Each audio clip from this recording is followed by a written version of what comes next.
الحمد لله وكفى والصلاة والسلام على عباده الذين اصطفى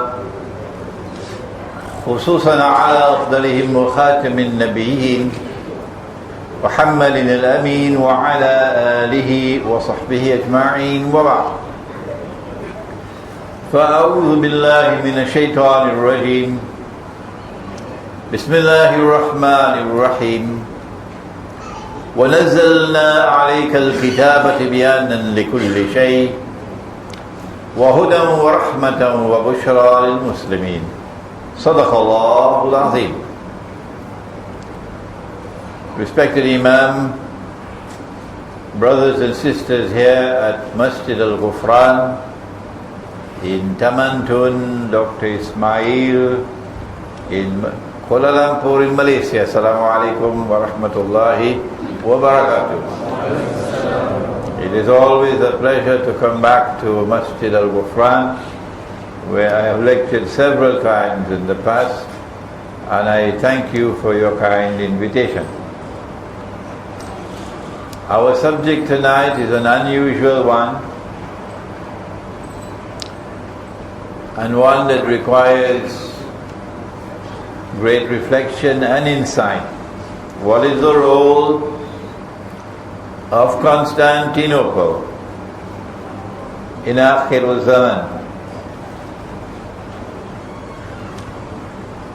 The methodology that is required is one which was taught by my teacher of blessed memory, Maulana Fadlur Rahman Ansari rahimahullah. And if you do not have the proper methodology, don't bother. You're not going to arrive at the correct conclusion. This methodology has been explained several times in the past, and tonight we should not spend too much time repeating what we have done in the past, except to say that you do not take any verse of the Quran in isolation, and do not take any hadith in isolation by itself to try to get knowledge and make judgment, because sometimes you can be wrong.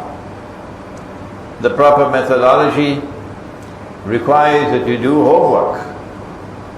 The proper methodology is to collect all the data pertaining to the subject, first from the Quran, and when you acquire that from the Quran, you must bring them together in a harmonious whole, integrated whole.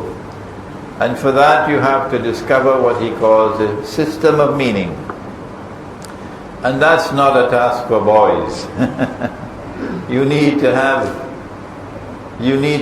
a high status in knowledge to be able to locate the system of meaning of a subject in the Quran, and then you move to the hadith, and then you integrate into the body that you have those ahadith which are harmonious with that system of meaning.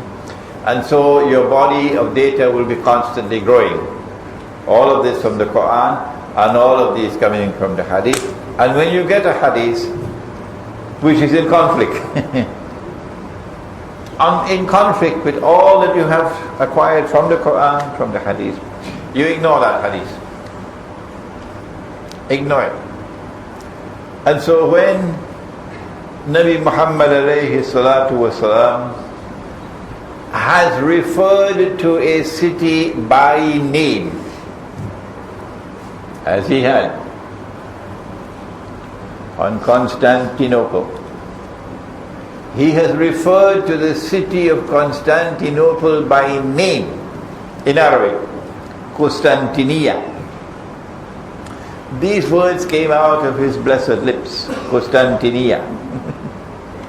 So when you find a hadith which indirectly is referring to the city, and you have to interpret it to be Constantinople, you know, this is not in conformity with what I call the literary sunnah. the literary sunnah, that there is consistency. If the Prophet sallallahu ta'ala alayhi wasallam is constantly referring to the city by name, how come over here he speaks about the city and does not mention the name? And this is why when I deal with the subject of Constantinople, don't come to me and tell me, oh, but there's that hadith. Why aren't you mentioning that hadith? Because over there you are interpreting that the city is Constantinople. So this is our methodology. And Akhirul Zaman is the age which will culminate with the Prophet alayhi salatu wasalam described him to us 1400 years ago. A man who will be a Jew. That's not an anti-Semitic statement. He's a Jew. A young man, powerfully built with curls at the side, the Orthodox Jews' curls. And this man will stand up in Jerusalem and declare, I am the Messiah. That's Akhirul Zaman. And in order for him to convince the Jews that he is the Messiah, he has to be ruling over a state of Israel, which will say, this is holy Israel of Nabi Dawood and Nabi Sulaiman alayhi salam, David and Solomon. And that Israel must be ruling the world. Only then can he claim to be successful as the impersonation of the true Messiah. He would be the false Messiah. He would be Dajjal, Al-Masih al-Dajjal. Oh, everybody knows that. This is common knowledge. And when he makes that declaration, at that time, the attack on Makkah and Medina will occur. And he'll come from the east. 20 times the Prophet ﷺ pointed to the east. And he will ride on a donkey. And the donkey will travel as fast as the clouds. And the donkey will have his ears stretched out wide. Religious symbolism. Oh, Brother Imran, didn't you study geography? Huh? The Prophet said that Dajjal will come from the east. And in your book, your bestseller, Jerusalem in the Quran, you say that when Dajjal was released on the island, remember the island? No? You don't remember the island? Oh my. Well, read Jerusalem in the Quran.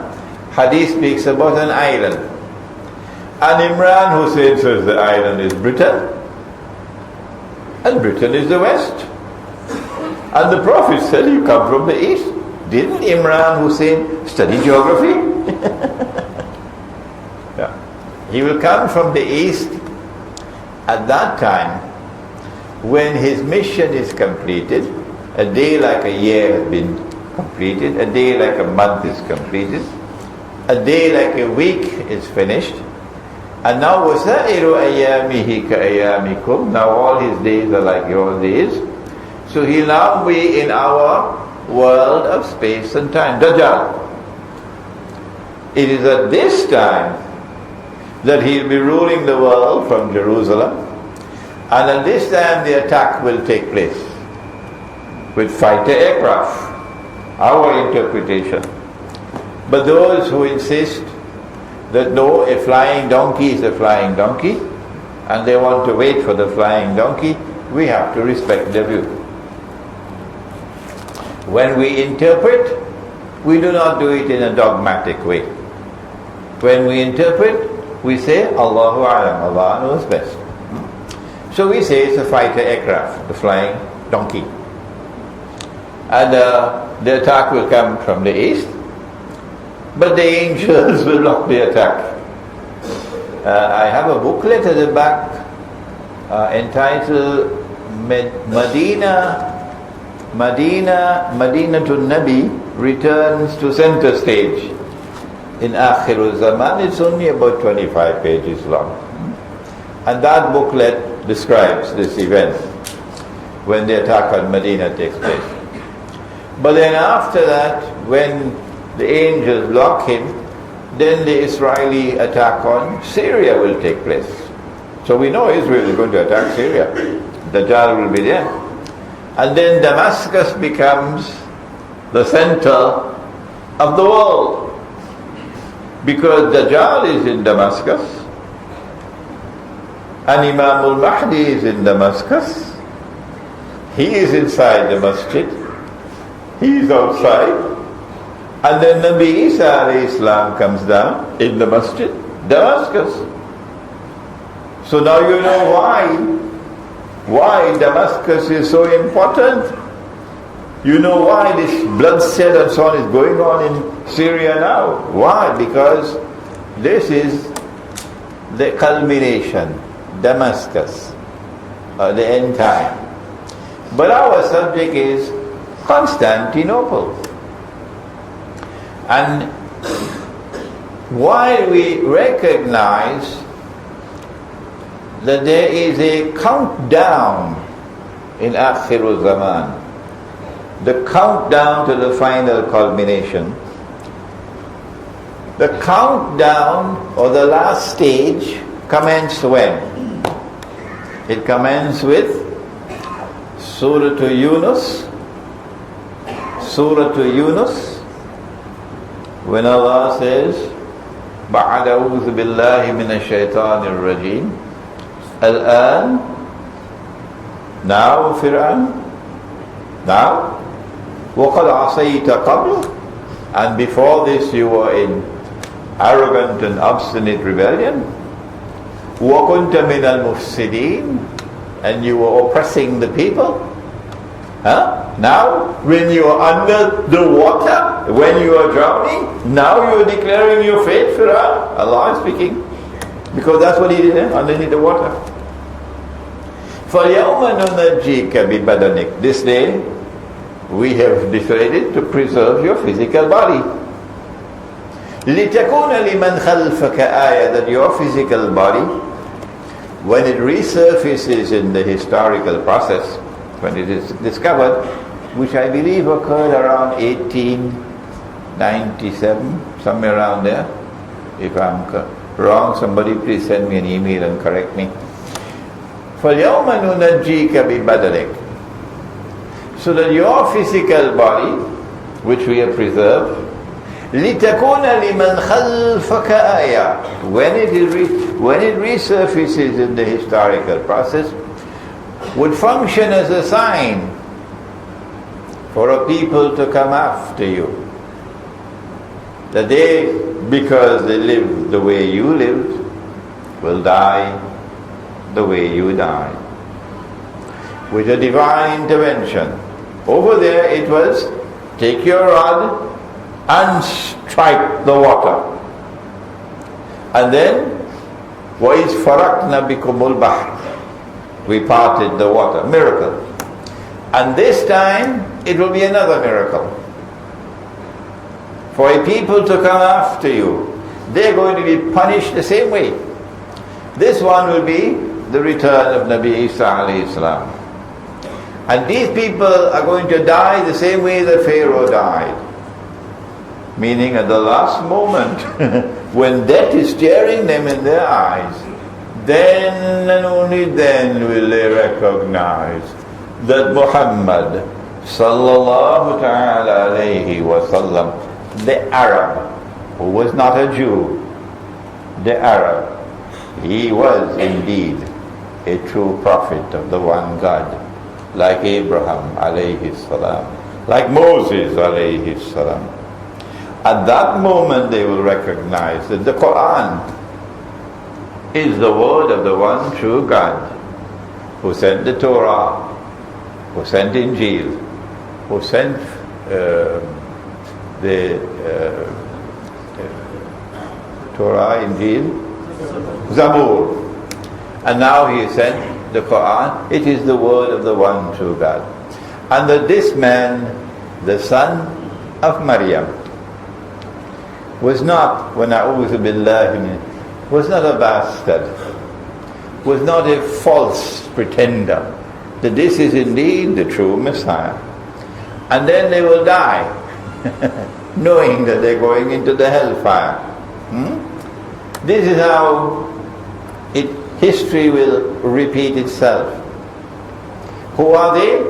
Banu Israel, the Jewish people. Those Jewish people who are oppressing us, waging war on Islam, and who created the oppressor state of Israel. This is the countdown, beginning around 1897. This is the countdown period. But Akhir Zaman did not begin with the recovery of the body of Fir'aun. No, sir. Akhir Zaman started before that. And one of the primary goals of the enemy in Akhir Zaman was the destruction of the Islamic Khilafah. Because once Muslims had the Khilafah, they were a united community. There was no such thing as Algerian nationalism and Moroccan nationalism and Egyptian nationalism and Pakistani nationalism and all that nonsense.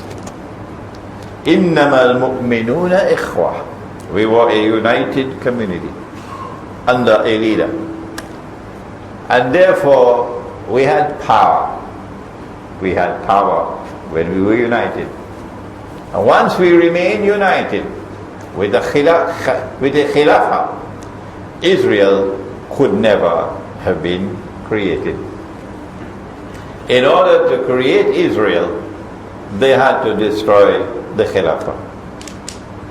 And the city of Constantinople played a significant role in the destruction of Khilafah. How?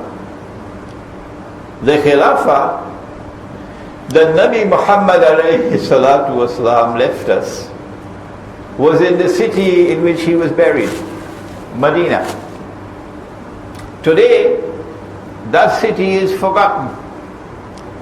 It plays no role in the affairs of the Arabian Peninsula, none at all. The politics of the Arabian Peninsula, the strategic affairs of Jaziratul Arab, what role that Medina plays? Zero. It plays no role whatsoever in affairs of the world of Islam. Nothing. Kuala Lumpur plays a more important role than Medina. Medina is forgotten. Imran Bayt al-Maqdis, Qarabu Yathrib. When Jerusalem would be flourishing, said Nabi Muhammad alayhi salatu wasalam, Medina will be in a state of forlorn desolation. Qarabu Yathrib. What role does Medina play in world affairs today? Any role at all? None. So first of all, you take the Khilafah out of Medina, out of Hijaz. So Hijaz is no longer the center of the world of Islam with the Hajj and the Haramain. So they took it to Damascus, Muawiyah radiallahu ta'ala anhu. And then they took it to Baghdad. And then the Fatimids took it to Cairo. And then it was taken to Spain by a breakaway branch of the Umayyah. But it was still Arab. It was still Arab. And Muhammad alayhi salatu wasalam was an Arab. And the early Muslims, the Salaf, they are the ones who said, Khilafah belongs to Quraysh. I didn't say so. And the Ummah agreed with that. This was the collective wisdom of the Ummah of Muhammad alayhi salatu wasalam, that Khilafah belonged to the Quraysh. Because the Quraysh had control over the house of Allah, the Kaaba. He said, sallallahu ta'ala alayhi wasallam, the best of those who came from Ismail alayhi salam were the Kinana. And the best of those who came from the Kinana were the Quraysh. And the best of those from the Quraysh, Banu Hashim. And I am the best of Banu Hashim. And so Quraysh had a noble status, a very noble status, as the best of those who had come from Ismail alayhi salam to the Kinana. And then the tragedy occurred. A mysterious tragedy occurred. And Islamic scholarship has to do some homework now to explain it. That the people came out of Central Asia, Turkish people, with a mysterious power. And they were able to defeat the Byzantine Empire in the 13th century. And with that defeat, the Byzantine Empire was now shaking. And then they were successful in conquering Constantinople.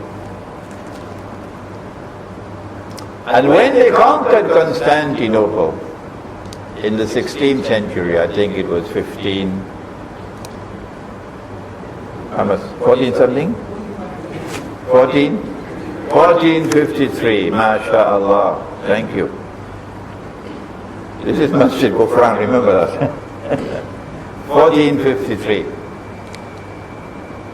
They said, this is the fulfillment of the prophecy of Nabi Muhammad alayhi salatu wasalam. لَتَفْتَحَنَّ الْقُسْتَنْتِنِيَّةِ, said the Prophet alayhi salatu. Notice, he's using the name Constantinople. You will most certainly conquer Constantinople. وَنِعْمَ الْأَمِيرُ آمِرُهَا. What a wonderful commander will command our army. وَنِعْمَ الْجَيْشُ ذَلِكَ الْجَيْشُ. What a wonderful army that would be, which will conquer Constantinople. And then the claim was made by the Ottomans, the Osmanli, that we are the ones about whom the hadith is speaking. That Sultan Muhammad Fatih is the man that the Prophet ﷺ praised. They're going to be listening to this lecture in Turkey, yeah? We say no. We say no, you're wrong. The conquest of Constantinople is still to come. And then, having conquered the city, if you go back to my lecture that I delivered at International Islamic University on the conquest of Constantinople in Akhirul Zaman, you'll get all the portions that I'm leaving out in this lecture about what they did when they conquered the city and so on.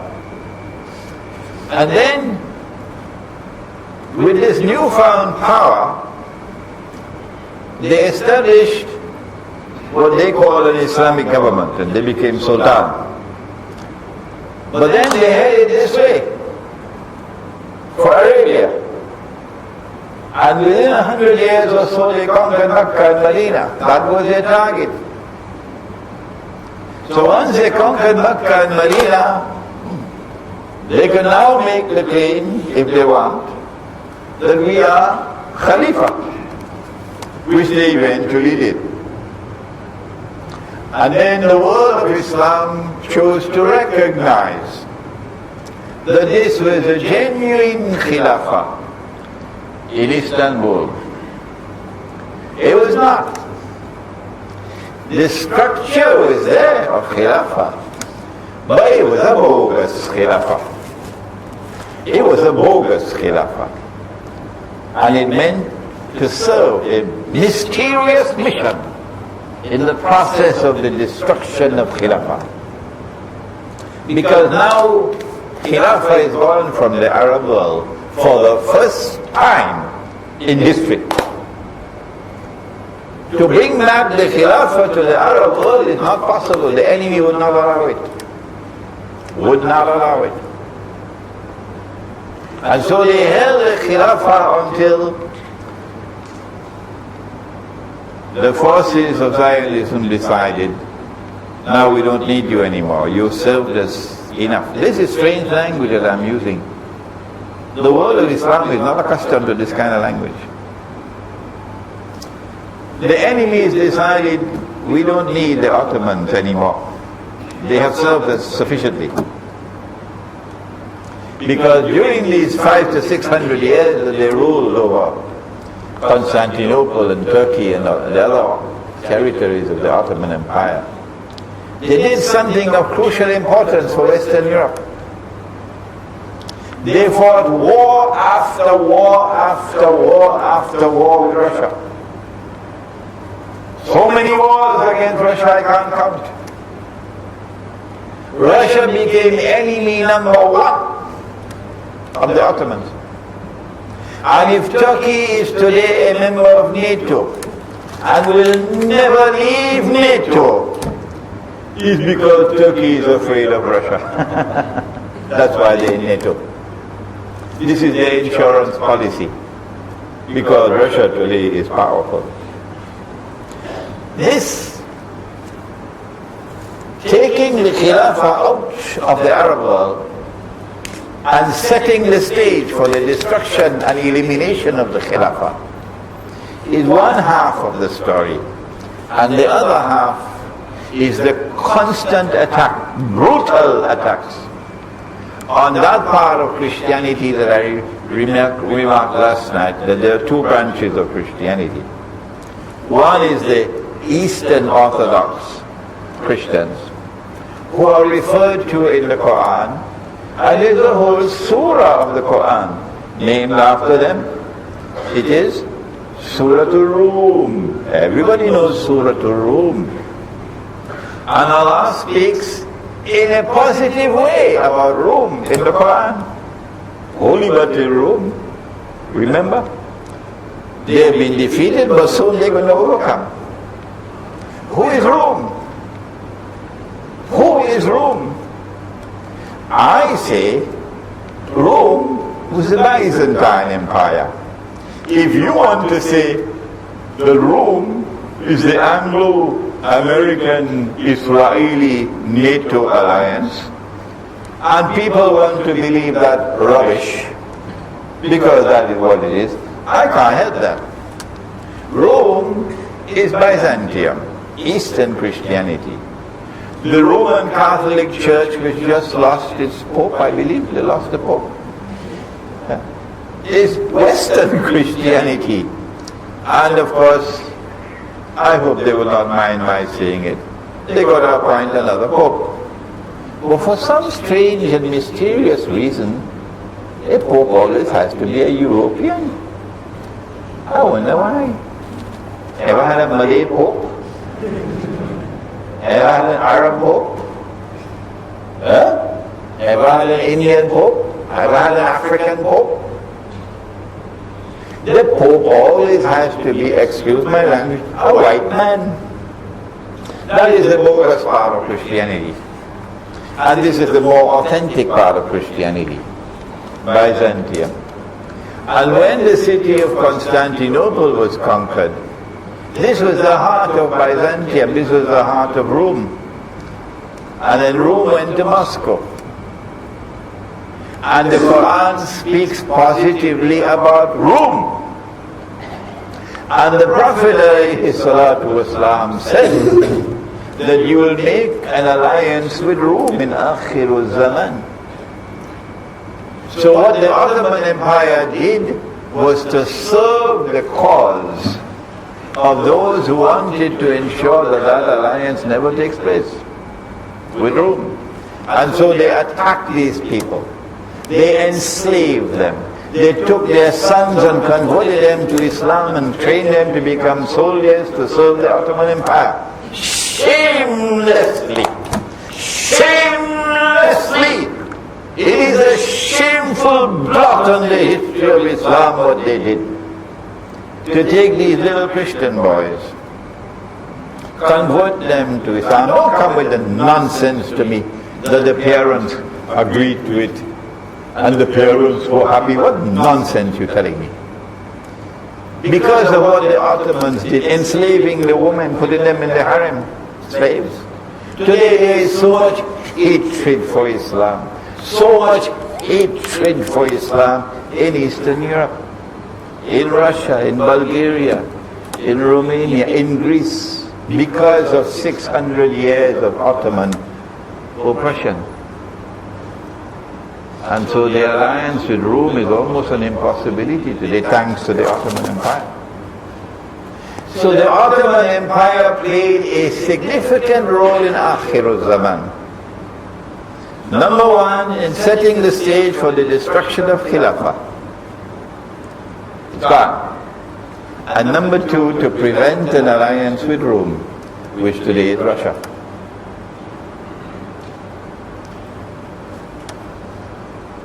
And then came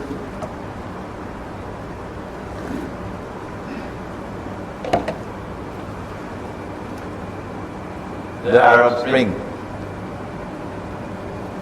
I'm not talking about this Arab Spring. I'm talking about that Arab Spring, 100 years ago. And that Arab Spring resulted in the breakup of the Ottoman Empire.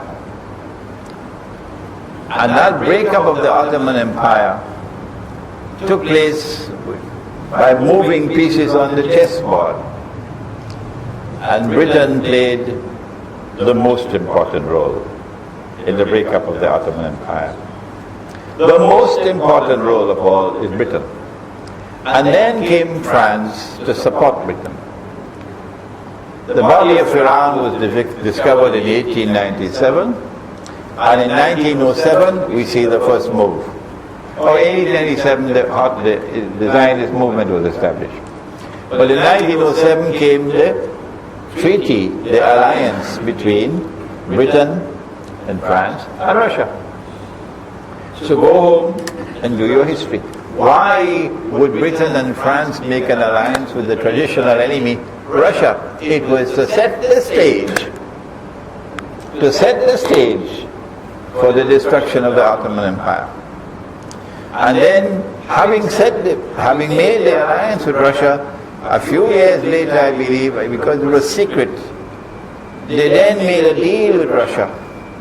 The war is coming, we know that. The Ottoman Empire is going to collapse, everybody in Europe knows that. And they now want to settle who is going to get what. Who is going to get what. And Britain and France offered to Russia, we'll give you Constantinople.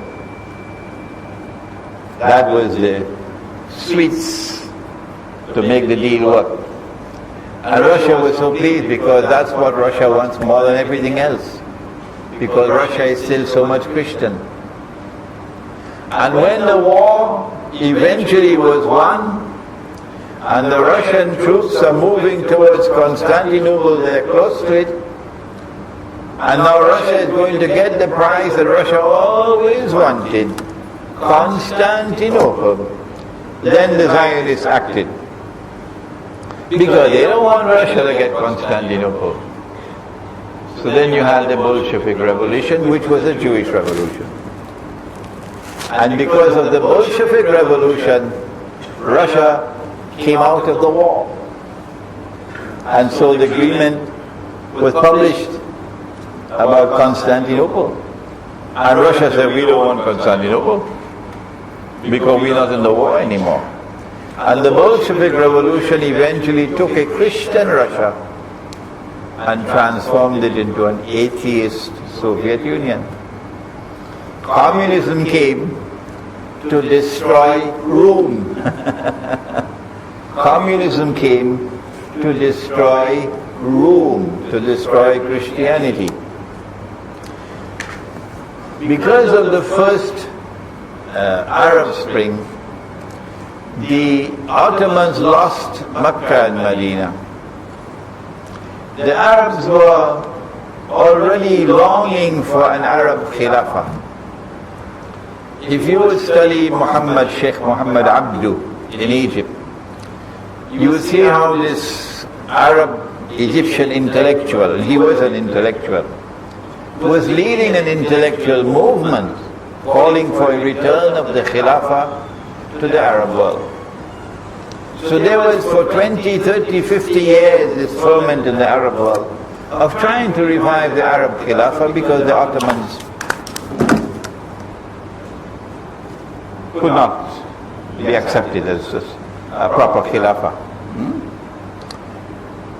But once the Ottoman Khilafah was abolished on the 3rd of March 1924, and then an Arab proclaimed the Khilafah in Mecca. His name was Sharif Husein bin Ali, 4 days later.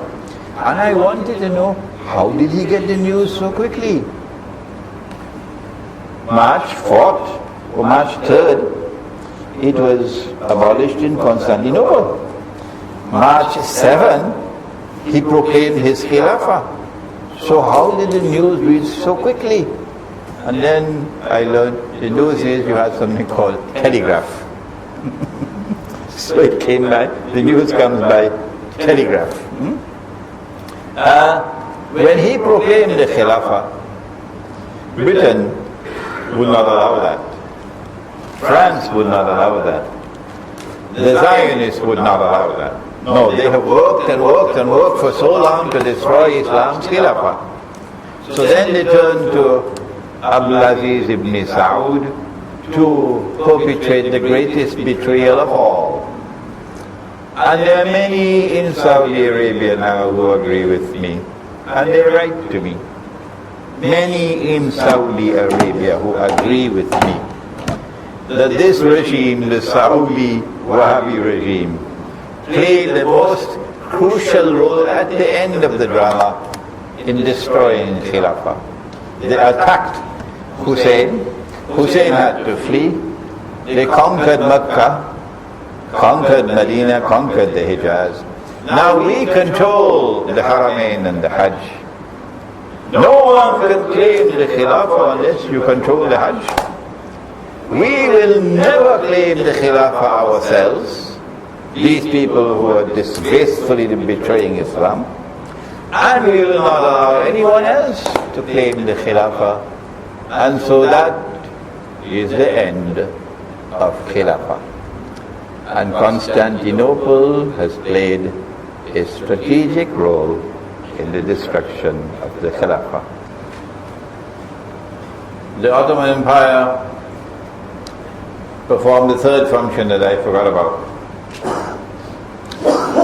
Not only did they conquer the Hijaz and take the Khilafah to Constantinople to set the stage for the destruction of the Khilafah, not only did they wage endless wars of aggression, bloody aggression and oppression of the people of Eastern Europe, particularly Russia, Rome, of whom the Quran speaks positively, Rome, and with whom we'll have to make an alliance in Akhiru Zaman. But in addition to that, the Ottoman Empire waged war after war against the Shia in Iran to try to foment as much as is possible Shia-Sunni strife. Shia-Sunni strife and hatred for each other. And when the first Arab Spring took place, then one client was replaced with another.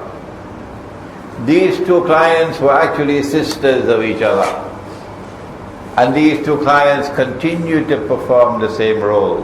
When this one ended, this one continued it, namely the Saudi state. The Saudi state, the Saudi Wahhabi state, continued to perform the same function that the Ottomans were performing. The Ottomans were in friendly terms with Britain and France. when in one of the wars with Russia, I think in the late 19th century, must be around 1870 something, 80 something, the Russian troops were close to Constantinople in a war. Guess who saved the Ottoman Empire? Britain sent her fleet to Constantinople. And when the Russian army saw the British fleet, they could not move. So then they had to make a treaty with Turkey. I think it's probably called the Treaty of San Stefano. I may be wrong. But they had to come to a truce, peace treaty, because Britain saved the day for the Ottoman Empire. Otherwise Constantinople would have been gone and the Khilafah would have been gone with it. So in the same way that the Ottomans maintained friendly relations with Western Europe and were constantly hostile to Russia and Eastern Europe, so too Saudi Arabia. In the Zionist camp from day one, Abdulaziz ibn Saud met with the President of the United States of America on board a ship in the Suez Canal. 1945 perhaps, and entered into such friendly relations with them. And just 3 years later, Israel was born. And who is the first state in the world to recognize Israel? Oh yes, the same United States of America. So Saudi Arabia ended up with mess on its face. These are your friends. The Quran has prohibited you from maintaining friendly ties with a Judeo-Christian alliance. It's there in Surah Al-Ma'idah. And it's time for the ulama in Saudi Arabia, many of whom I understand are listening to our lectures, to recognize that this is the interpretation of the verse and come out and speak against this alliance with the Western world and this hostility for Russia. Now we turn to the second Arab Spring. History is repeating itself. And the second Arab Spring is continuing what the first Arab Spring did, to bring about changes in the Arab world, to bring new governments to the Arab world who would serve the ultimate mission of the Zionists. They want Israel to take over from the United States as the ruling state in the world. And then Dajjal will enter into a day which is like a week. And this is what we are seeing before our eyes now. This is where we are in the historical process. You can't deny it, that the United States of America is in irreversible decline. You cannot deny it. The United States can no longer function as a ruling state in the world. When the US dollar is in a place in the hospital called the ICU, intensive care unit, it's about to die. They don't need the USD anymore. They use it sufficiently. And they use the USD unjustly to rip off mankind and to impoverish mankind so you can become filthy rich. They use the USD to oppress mankind. And I don't mind if people criticize me. But when a man has said the right thing, I am going to recognize that he said the right thing. It doesn't matter to me who is annoyed. And Dr. Mahathir of this country, he did raise his voice. And he spoke out against the unjust role of the monetary system and of the US dollar.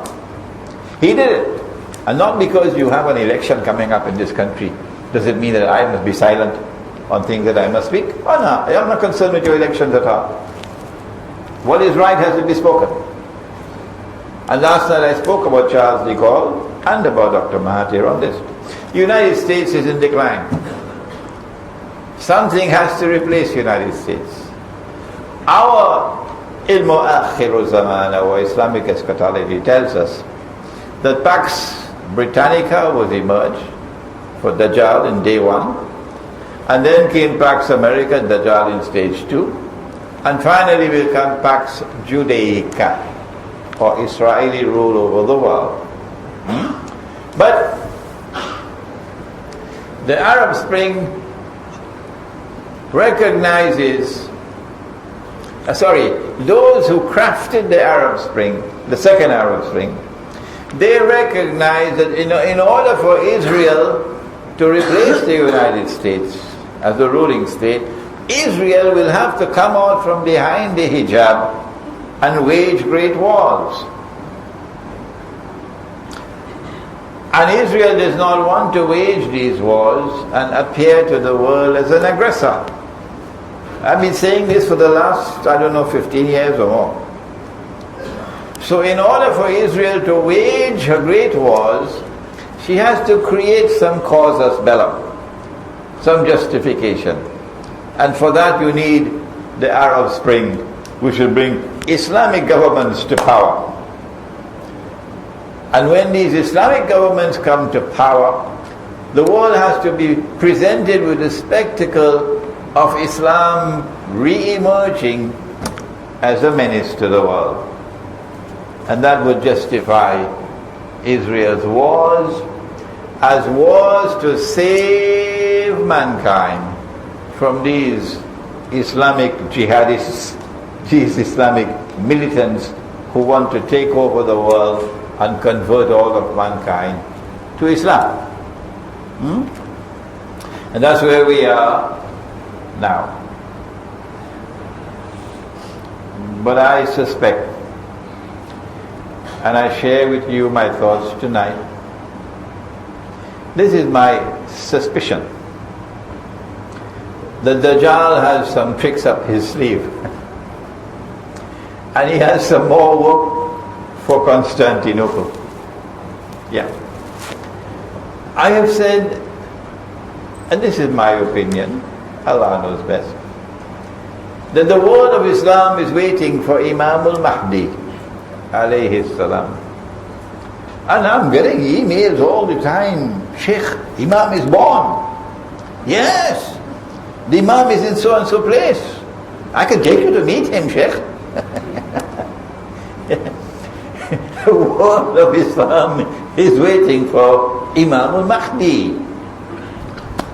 And we say Imam al-Mahdi is an Arab, not Indonesian, not Japanese, not Sundanese. He's an Arab. And he's going to come out of Medina, not Jakarta.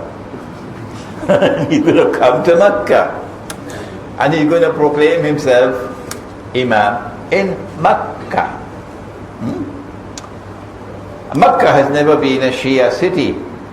That does not mean that you never had any Shia living in Mecca. I never said so. What nonsense. Mine is a perfectly correct statement. That Mecca has never been a Shia city. This is a perfectly correct statement. And Mecca will never come out to a Shia to recognize him as the Imam. No, that will never happen. Don't be annoyed with me for speaking what is correct. So Imam has to be a Sunni, not a Shia. But the Shia say no. Imam al-Mahdi is going to be Shia. And I'm almost certain that the enemy has already groomed an Imam al-Mahdi who will proclaim himself to be Imam al-Mahdi. He'll be Shia. As soon as Israel attacks Iran, I expect that Imam to emerge. And I say to my Shia brothers, and you are my brothers, I hope you don't be annoyed with me. I am anticipating that the Shias are going to be wild with joy. And like cattle, they will flock to him and accept him. This is indeed the Imam al-Mahdi. And Imran Husein will be weeping in Kuala Lumpur or in Trinidad. So that's the plan for the Shia. But I believe Dajjal has a plan for the Sunni as well. I think there's going to be, with Imam al-Mahdi comes the Khilafah. So I think the city of Constantinople is going to see an effort to revive the Khilafah. So we can get another Ottoman Khilafah. And someone who is Turkish probably will claim to be Imam al-Mahdi. I understand there's somebody already in Turkey claiming to be Imam al-Mahdi. But if you look at the Turkish government, the present Turkish government, you can see the pattern, that they didn't come to power by accident. Oh no! There was a plan and a design all the way from the United States to bring this party to power in Turkey and to get this party to take control of the Turkish military, something we consider to be impossible. And there are many Turkish generals in jail now. And this government in Turkey fooled me. Because, we accept someone at face value. If you say you're a Muslim, we say you accept it. And you're preaching Islam, we accept you. Until we get evidence to the contrary. So I'm not sorry that I made a mistake. No, I'm glad.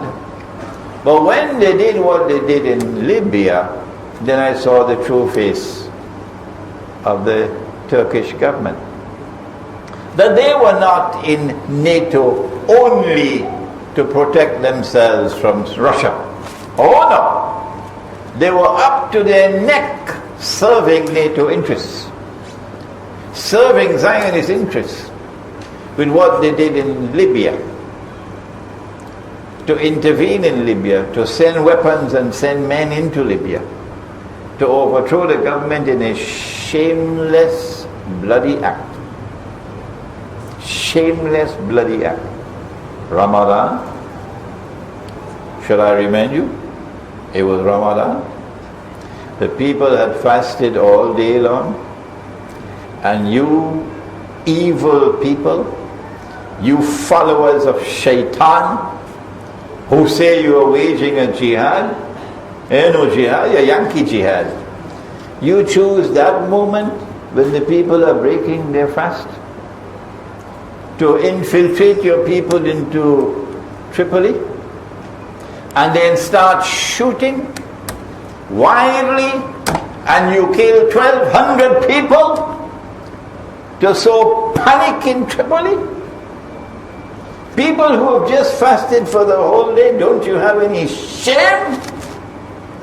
And then the British Prime Minister and the French Prime Minister land in Libya to show their support for the new Libyan regime.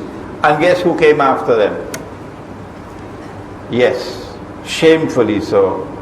I'm telling you to your face, Mr. Prime Minister, shamefully so, the Turkish Prime Minister. So then we got the true face of this Turkish government. And what they're doing now in Syria only confirms what we suspected. If a new Khilafah is to be established in Constantinople, and someone is to claim to be Imam al-Mahdi and so on, then Turkey has to expand. Turkey has to take over Syria and drive Russia out. The Russian naval base in Syria. Turkey, they don't want you in the European Union. You can't get in the European Union. No, they don't want you. Well then, what else? Answer? If we can't get into the European Union, then what we're going to do is become the new Khilafah. And so the Turkish Union now, Turkey expands and Turkey becomes a power in the world of Islam. Turkey already has the most powerful military force in the whole world of Islam. The most powerful military force is the Turkish Armed Forces. And so the Western world, the Zionist world, will use this new Khilafah that is coming. This bogus Khilafah that is coming. As bogus as the Shia Imam al-Mahdi who is coming. Don't be annoyed with me because this is coming. And they will use this new Ottoman Caliphate to get the world of Islam to again bow down to this Khalifa. Not me. And they will use this Caliphate to again attack Eastern Europe, Rome, and try to contain Russia. But Akhirul Zaman will witness the Malhama. Remember the hadith that I've quoted so often from Sunan Abi Dawood. Umran Bayt al-Maqdis Kharabu Yathrib. That when Jerusalem is at center stage, flourishing, that's my booklet at the back of Medina. When Jerusalem is at center stage, flourishing, at that time Medina will be in forlorn desolation. That's where we are now. Then he went on to say, sallallahu ta'ala alayhi wa sallam, he's speaking to Mu'az ibn Jabal, radiallahu ta'ala anhu. He went on to say to Mu'az, radiallahu ta'ala anhu, Kharabu Yathrib, Khurujul Malhama. At that time when Medina is in forlorn desolation, look for the Malhama. And that's where we are now. The Malhama is the great war. And that great war will be between the two world powers. You have the Anglo-American Israeli NATO alliance on one side, who want to rule the whole world and then gave to Israel that rule over the world. And then you have Russia, which refuses to bow down. No. Vladimir Putin is a patriot. And this godless Soviet Union has gone into the garbage bin. The Zionists tried something, but it failed. And now Russia is returning to Christianity. That is the strategic reality of this moment. Russia is returning to Christianity. How can you explain that the State University of Moscow, which has one of Russia's foremost intellectuals as the head of international relations, this man has so much respect for me? Yes. And they have contacted me and they want to extend an invitation to me to come and lecture at the State University of Moscow. This is the evidence that Russia is returning to Christianity. Rome is returning. But the Salafis don't listen to me. Oh no, they will not. Russia is returning to Christianity. And Russia will not bow down to the Zionists. And China is a proud civilization. I'm not talking about the Chinese in Singapore. China is a proud civilization. And China will not bow down to the Zionists. No. So this is the Malhama which is coming. When this Malhama comes, the Prophet said, sallallahu ta'ala alayhi wa sallam, it will be such a great war that birds flying in the sky will fall down. And I interpret that to mean that nothing will fly anymore. No more aeroplanes, no more fighter aircrafts, no more electronic warfare, no more cruise missiles. And so now warfare will be conducted on the land and on the sea. Russia knows that it's coming. And Russia cannot fight that war while NATO controls Konstantinopol. Putin knows that. Every Russian knows that. You cannot survive. You cannot wage that war while NATO controls Constantinople. And so Constantinople has a strategic role to play in Akhirul Zaman. This is military science, and I am not an expert in military science. Those who are experts in military science, they will explain to you what I am saying. I am just giving you the contours of the subject. Well then, something is going to happen in Constantinople in Akhirul Zaman. And guess what he said? Sallallahu alayhi wa sallam. He said, Kharabu Yathrib Khurujul Malhama. That when Medina is in forlorn desolation, look for the Malhama. But then he went on to say, Khurujul Malhama Fathul Constantiniya. That the Malhama will include the conquest of Constantinople, or that after the Malhama, the next thing would be the conquest of Constantinople. Of these two interpretations, my heart tends to the first one. That once the Malhama commences, and we are now on the doorstep of that Malhama, that the conquest of Constantinople will take place soon after. And then the Prophet spoke about a Muslim army. Tonight I want to say, I don't think anyone will disagree with me that Russia on its own cannot conquer Constantinople. Russia does not have the land to march to Constantinople. Russia will have to use air power and sea power, but cannot use land power. So if Russia is to conquer Constantinople, Russia will have to get help. And I believe that this is the meaning of the hadith. لَتَفْتَحَنَّ الْقُنْسْتَنْتِنِيَّةِ, that you'll most certainly conquer Constantinople. That a Muslim army will conquer Constantinople. And no Muslim army can conquer Constantinople unless you have a large number of Muslim Turks with you. Turkish Muslims. And so I am suggesting to you that you're going to witness civil war in Turkey. And that civil war can come when the Turkish Prime Minister and President very, very, very foolishly attack Syria.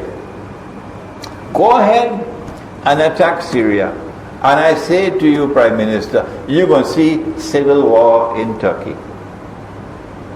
And that civil war in Turkey will lead to Muslims joining with them. And the Prophet said, وَلَنِعْمَ الْأَمِيرُ آمِرُهَا. He praised the commander of that army. وَلَنِعْمَ الْجَيْشُ ذَلِكَ الْجَيْشُ. And he praised that army. And I believe there'll be a lot of Kurdish Muslims from Kurdistan. Kurdish Muslims in that army.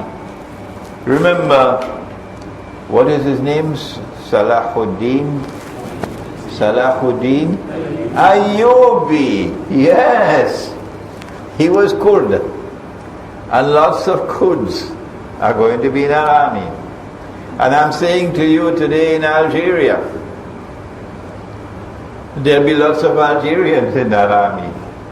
And I'm saying to you in Morocco and in Tunisia and in Egypt, you also will be in that army, but not as much as the Algerians. Libya, unfortunately, is now a NATO country, thanks to those fools who waged a Yankee jihad. And so we see the conquest of Constantinople breaking the back of NATO. When NATO is no longer in control of Constantinople, only then can the Russian fleet pass through the Bosphorus and enter into the Mediterranean. And that is what Akhirul Zaman is going to witness, whether NATO likes it or whether they don't, whether the Zionists approve of it or they don't. This is the word of Muhammad sallallahu ta'ala alayhi wa sallam. After the conquest of Constantinople, he said, Fathul Constantiniya Khuruj ad-Dajjal. It is at this time that Dajjal will now emerge in human form as a young man ruling the world from Jerusalem. But I'm afraid the Malhama is going to destroy perhaps 90% of the world's population. So many of us will not be around to witness what is going to happen after that. Because this is nuclear warfare, with thousands of nuclear weapons exploding. And perhaps the mushroom clouds from the nuclear explosions will blot off the sunlight. And perhaps this is the dukhan that the Prophet spoke about as one of the signs of the last day. What I've done for you tonight is to give you a contour of the role, important role, strategic role that Constantinople plays and will continue to play in Akhir Zaman, and suggest to you that this is indeed an important subject for you to study, to penetrate, and to teach others. We are now elderly. Tomorrow we will be in our graves. And it's time for the younger ones to come up and study Ilmul Akhir Zaman, or Islamic eschatology, that the truth which is in Islam might reach the world. ربنا تقبل منا إنك أنت السميع العليم وتب علينا يا مولانا إنك أنت التواب الرحيم برحمتك للفردوس أعلى ولا أقوى على نار الجحيم الله فهب لي التوبة واغفر ذنوبي فإنك غافر الذنب